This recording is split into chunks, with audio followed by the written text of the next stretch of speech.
Job वाले बहू और कच्चे कान की सांस। कहानी शुरू होती है एक ऐसी बहू से जो गलत नहीं थी, लेकिन हर दिन गलत साबित की जा रही थी। एक शांत सी कॉलोनी में एक घर था। बाहर से सब कुछ बिल्कुल सही दिखता था, लेकिन अंदर धीरे धीरे एक ऐसी कहानी बन रही थी जो किसी को दिखाई नहीं देती थी। उस घर में नंदिनी रहती थी, नौकरी करने वाली बहू, समझदार, मेहनती और अपने सपनों को छोड़ना नहीं चाहती थी। सुबह से लेकर रात तक बस एक मशीन की तरह काम करती। पहले घर, फिर ऑफिस, फिर घर, फिर ऑफिस, और इसी तरह उसकी जिंदगी चल रही थी।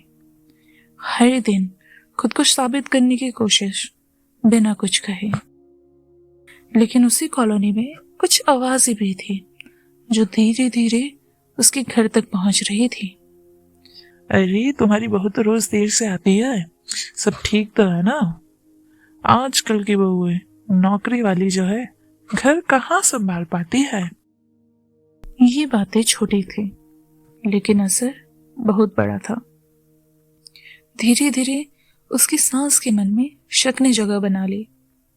घर में बदलाव आने लगा, बिना किसी शोर के, बिना किसी झगड़े के, बस नजरों का फर्क और बातों का वजन।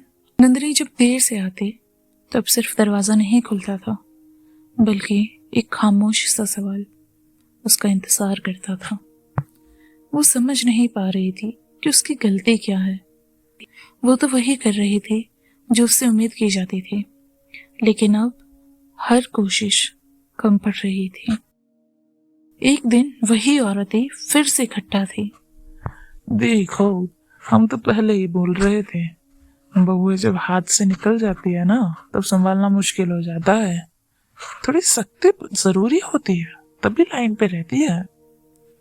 उनकी हर बात अब सीधे दिल में उतर रही थी। घर लौट के सास का व्यवहार पूरी तरीके से बदल चुका था। नंदिनी ने पहली बार महसूस किया कि अब बात सिर्फ काम की नहीं रही, अब बात भरोसे की हो गई है। उस रात वो चुपचाप बैठी रही, अपने ही घर में एक अजनबी की तरह, लेकिन उसी खामोशी में उसने एक फैसला लिया। अब तो चुप नहीं रहेगी। अगले दिन उसने सिर्फ काम नहीं किया, बल्कि रिश्तों को समझने की कोशिश की। वो अपनी सास के पास बैठने लगी, बिना बहस, बिना गुस्से के। धीरे धीरे उसने अपनी सच्चाई बतानी शुरू की, और पहली बार उसकी सास ने सच में सुना। सिर्फ सुना नहीं, समझा।